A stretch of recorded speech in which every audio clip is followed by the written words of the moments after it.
homemade French toast.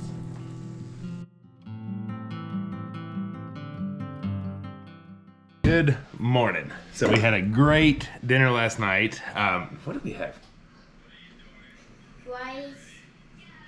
No, that was the night before. What do we have? We had pork, fried rice. That's right. We had pork chops. Jen made fried rice. We had a fried rice seasoning pack. Then we had salad from our greens that were growing outside. We got sweet potatoes. And I made my own And dressing. sweet potatoes, and she made her own dressing. It was delicious. I'll little picture up there. So now we have all kinds of overnight oats. Like, that's something that she stocks up on, and we have a lot of. So now we're eating overnight oats. She just did milk, oats. She used a cheesecake Jell-O, just about a tablespoon of that to kind of make it cheesecakey, and then some apples and cinnamon. So that's what we're having this morning from the pantry. Breakfast was delicious, and now we are taking your all's advice on this powdered milk. So Jen, We have like maybe a fourth a cup left. Maybe a fourth. Of actual milk, so it's time. so she just put it in there, and you added a little shot of vanilla. Yep. So somebody had mentioned throw a little shot of vanilla in there, and it's pretty good. And I took down the water by like half.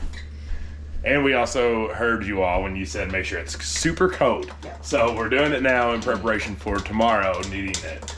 So we'll see how it goes. I also did want to mention, because a lot of people said that milk freezes really well. You're absolutely right. We freeze all of our goat milk for our goat milk soap. The problem is we don't have enough deep freezers, and we're trying not to rely on deep freezers very much because it's not like fully sustainable. So we want shelf stable things. I mentioned this before. I know you can can it too, but like I've said this 1,000 times, but the milk that we got from the short time that Daisy was in milk, I saved it all to make butter so that we could have butter this winter. Yeah. Because it felt like the most responsible thing to do. Absolutely, and it's really not that big of a gap when we're not in milk.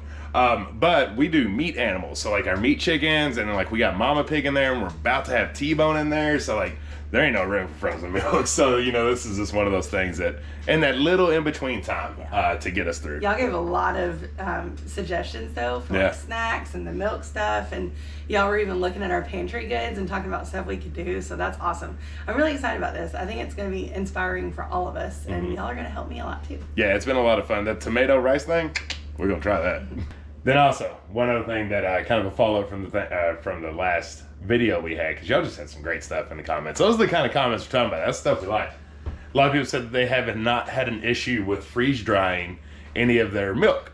And so, first off, when we tried to freeze dry that one milk that spoiled all over the place, that was just straight cream. We were trying to freeze dry the cream, but that had a very high sugar content, and I don't know. Fat, sorry. So I talked to Matt, our guy at Harvest Right, and he said, yeah, it's better to freeze them all, which we all know that. We all know it's better to freeze liquids completely first before putting it in there. That speeds it up. However, we have seen so many people freeze dry the liquid. So liquid eggs, liquid milk, and stuff like that, and ours just keeps wanting to boil over. So I was like, I don't understand what we're doing wrong. You can do it without it being pre-froze. You can. We've seen it done. So apparently we have a little bit of an older software on here. We have V5.1.15, and he said all the new ones are coming out with a 1.6. So there's a new software update that's been going out. So he sent it to me. We're going to download it into this thing, which by the way is super simple. You just put, call it a Geek Stick, but it's a little. I actually don't even know what the name of it is. I've always called it a Geek Stick. And then you put it right in the side, which I don't know if y'all have ever noticed it. It has a little USB port right there. And then it downloads it right into there. So we're going to give that a try and see how it goes. Again, our freezer space is limited. So getting these huge trays, they're pretty good size. You can see compared to me, and there's 4 of them. Getting them in a freezer level to be able to freeze liquid is a little bit more difficult. So hopefully that software update helps us and we can start freeze drying our milk moving forward. Okay, it's been a busy day. You there? I'm sitting in between the legs. We have still been doing very well with the pantry challenge so far. It's been very fun, like we had mentioned. I did get the software update on the Harvest Right, so we'll probably try our eggs again. We didn't show y'all, but it was a massacre too. No, it was bad. It was bad. It was just like the milk. It was bad. And eggs are sticky. A lot of not nice words were said. Yeah. So we're going to try that again. in an upcoming video now that we have this new software. We'll see if it works. But like I'd mentioned, our issue is because our freezers are full. It's hard to have empty freezers to be able to put 4 things in their freezer. So hopefully this fixes it. Anyways, my whole point of starting this clip is we are projected to get like 8 inches of snow tomorrow with a low of 9 degrees and not get above freezing for like 3 days in a row. That is not like southeastern Kentucky. We do get cold and we do get some snow, but nothing like that. We also have Airbnb guests coming Thursday, and that's rough because they're going to have some traveling issues. And then, as you all know, our biggest issue is T-bone, right?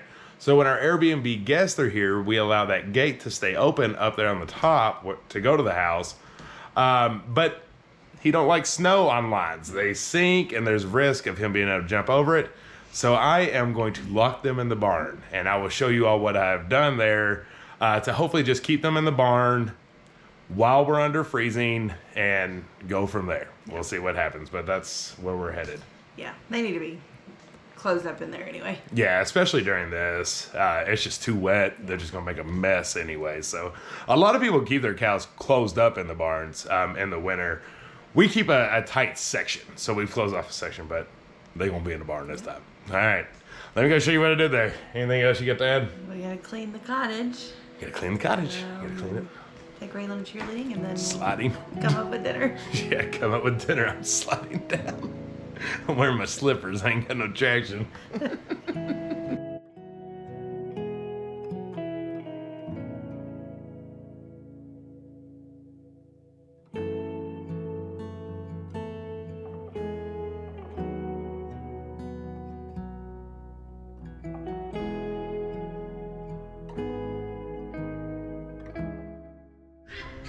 Okay, we got the Airbnb done. Now it's time to show you what we're doing with the cows during this cold snap.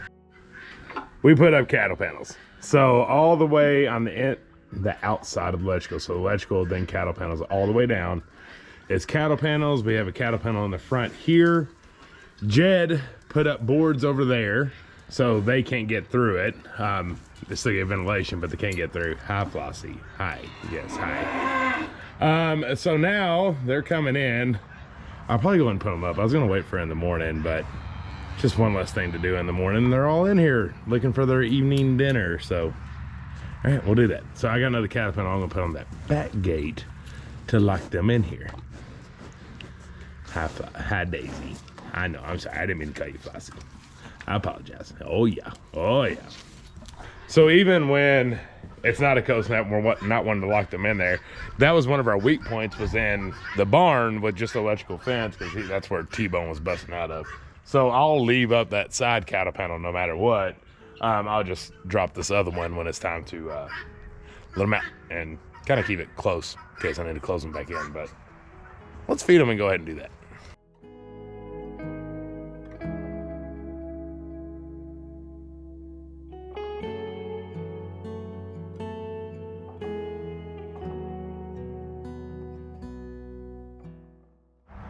Okay, got my cattle panel up, T-post right there, T-post right there. I had to put T-post up because my electrical wire goes on the inside of the barn, so I couldn't put the cattle panel across and get it nailed into it. So the cattle panels will do, or the T-post will do good.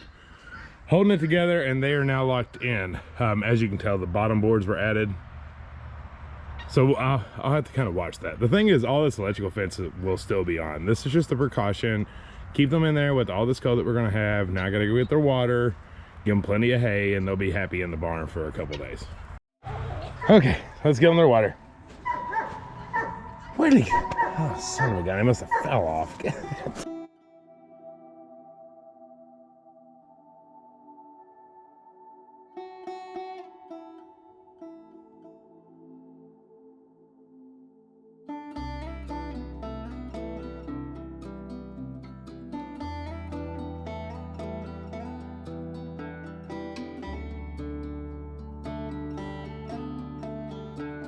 Stay.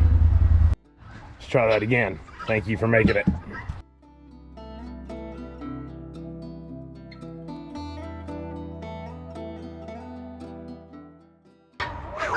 Okay, Got the water in there. It's filling up right now, right behind me. Got their feed bowls in there and went ahead and gave them their afternoon snack that they get. They get about half of what I feed in the morning. Oh, and it's getting dark. It may not look like it on your screen, but it is pretty late. I've still got to fix the fence because Xena, our livestock guardian dog that protects us, not the goats, keeps climbing the gate and getting out. And that's a problem as well because she's not obeying where she needs to go. So I need to get that fence up on that gate just so it'll block her from getting out of it. And then, yeah, we just wait on the code. It's one of those things. It's better to have a long night tonight than try to do this when it's 9 degrees tomorrow. And that's 9 degrees without the wind chill. I'm sure with the wind chill, it'll be 0 or less. So yeah, hard, long day. And that's with my job being probably one of the busiest that it's ever been. So if I know I talk fast as it is, but if I talked faster than usual, I apologize. It's been one of those where if I had 1 moment to spare, I needed to run and go do something. Me and Jim both. It was quite the divide and conquer day. But man, I'm happy that's done. Sorry about the guineas. They're like, stuff's new. I don't like it. I'm glad that's done. It's just nice to not have to worry about that in the morning. They're in there. They're safe. I know they'll stay safe. The goats, they stay in the barn. You know, they don't have an issue with that. The cattle, they take advantage of it and act like little kids or toddlers. So this will really help out in the long run. I'm pooped. I'm really tired. But it's almost dinner time. Y'all stay safe. Stay warm. I'm hoping all this effort will mean that we won't have really anything to do tomorrow. We can just stay inside and watch the snow and enjoy it. But whew, you gotta love farming to have these kind of moments. Most of y'all are probably just getting excited for the snow, where it was like, all right, it's game time. We got to get this going. The only other thing I really have to do, like I said, is the fence for them, and I need to water everyone. I want to make sure the water's to the rim so I don't have to worry about frozen pipelines and different stuff like that, or frozen water hoses tomorrow. All right, yeah, we're good. It was a long, fun day on the farm. If you haven't subscribed, make sure to down below. Bye, y'all.